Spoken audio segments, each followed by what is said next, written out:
Meios de prova: interrogatório e depoimento pessoal. Interrogatório: o juiz decide de ofício. Qualquer tempo do processo serve para esclarecer os fatos da causa. Se a parte não for na audiência ou se recusar a falar, não significa confissão ficta. Depoimento pessoal: de ofício ou a pedido da parte. Acontece na audiência de conciliação e julgamento. Serve para esclarecer os fatos. Busca confissão. Não ir na audiência ou se recusar a falar é igual a confissão ficta. A CLT não faz diferença entre o interrogatório e o depoimento e usa a palavra interrogatório. Por isso, parte da doutrina entende que não tem depoimento, só o interrogatório. Outra parte da doutrina entende que tem depoimento porque o TST usou a palavra confissão na súmula 74, para a pessoa que intimada para depor não comparecer. Atenção, a parte que foi intimada e não apareceu na audiência é igual a confissão ficta, 74 do TST. A parte vai na audiência, mas não quer falar, também é confissão ficta, 385, parágrafo 1º do CPC. O reclamado não vai na audiência inaugural.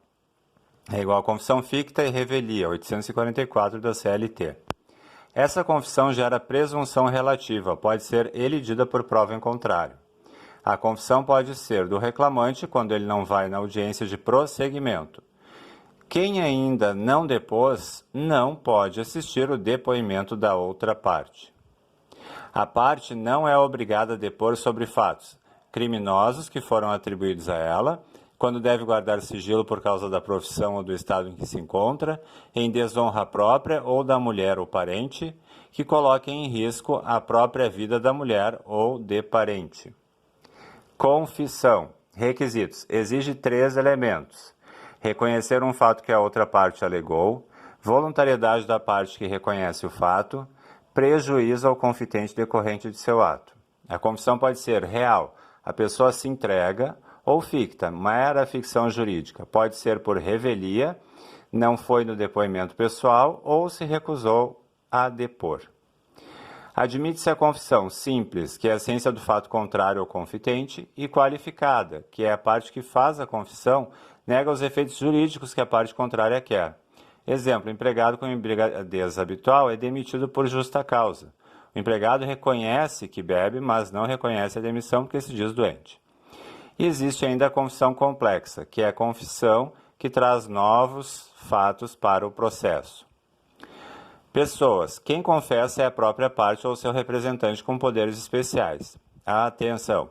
O empregado pode ser representado por outro empregado da mesma profissão ou pelo sindicato.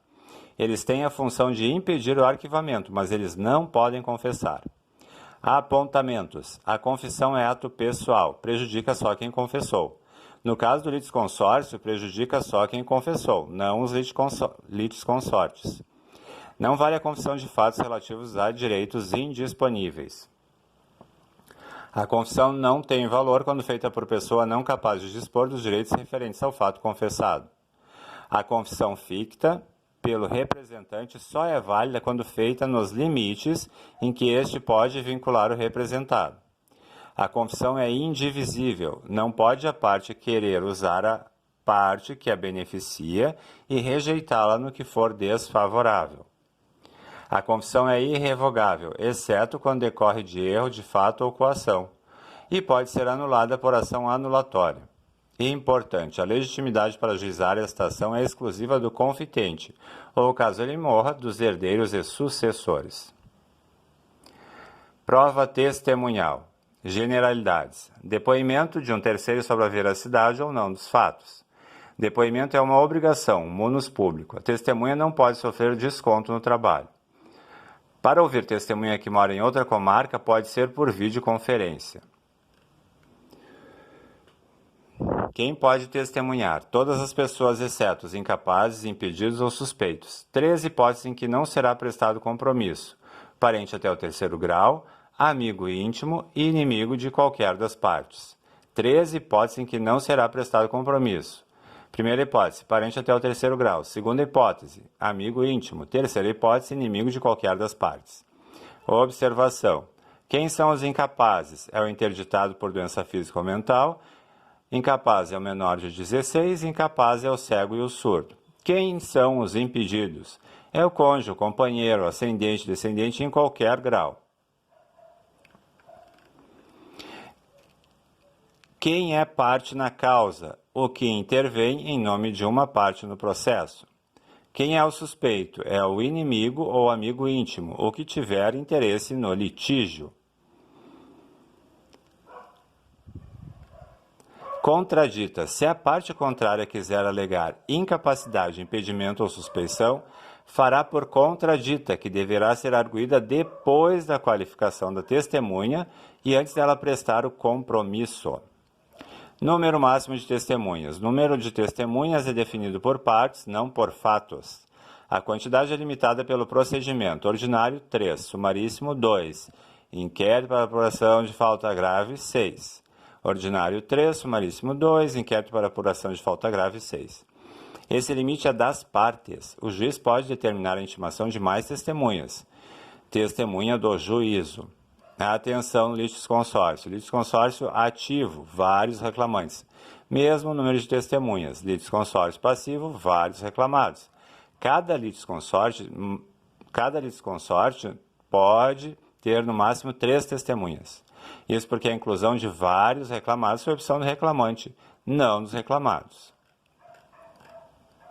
Comparecimento das testemunhas em audiência. A testemunha vai na audiência independente de notificação ou intimação. No processo do trabalho, não precisa rol de testemunhas. Testemunha que não vai na audiência vai ser intimada de ofício ou a requerimento da parte. Caso, sem motivo justificado, a testemunha não apareça, ela pode ser conduzida coercitivamente ou pode ser aplicado multa. No sumaríssimo, não é suficiente que a testemunha não vá para que ela seja intimada. A parte precisa comprovar que ela foi convidada e não foi. Portanto, são 2 requisitos para intimar testemunhas: não ir na audiência e a parte deve provar que a testemunha foi convidada. Atenção, doutrina majoritária diz que no procedimento ordinário precisa fazer o convite à testemunha, mas não precisa que o convite seja comprovado. Parte da doutrina diz que no ordinário é necessária a comprovação do convite para que as testemunhas sejam intimadas pelo juízo. O TST contraria o posicionamento majoritário. Diz que no rito ordinário, se a testemunha faltar, é preciso comprovar o convite e justificativa para ter faltado, para ser feita a intimação. Procedimento. Primeiro, a testemunha qualificada, nome, nacionalidade, profissão. Depois poderá ser contraditada. Se não for contraditada, vai ser inquirida pelo juiz. No processo de trabalho, não se aplica a regra do CPC, que permite a inquirição direta das testemunhas pela parte. A ordem da oitiva no processo de trabalho. Primeiro a parte que arrolou, depois a parte contrária.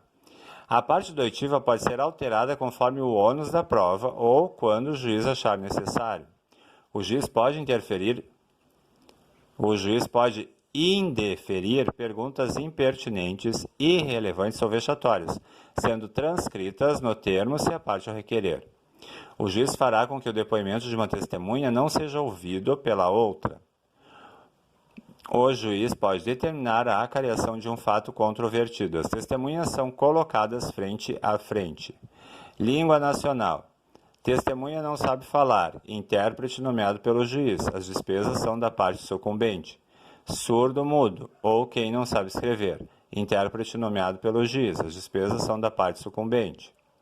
Autoridades inquiridas em casa. Presidente, vice-presidente, ministro de Estado, ministro do STF, conselheiros do CNJ, ministro do STJ, do Superior Tribunal Militar, do TSE, do TST, do TCU, o Procurador-Geral da República, conselheiros do Conselho Nacional do Ministério Público, Advogado-Geral da União, Procurador-Geral do Estado, Procurador-Geral do Município, Defensor Público Geral Federal, Defensor Público Geral do Estado, senadores e deputados federais, governadores dos estados e do Distrito Federal, prefeito, deputados estaduais, distritais, desembargadores do TJ, do TRF, do TRT, conselheiros do TCE e do Distrito Federal, Procurador-Geral de Justiça, embaixador de país que por lei ou tratado concede igual prerrogativa ao Brasil, membros do MP da União.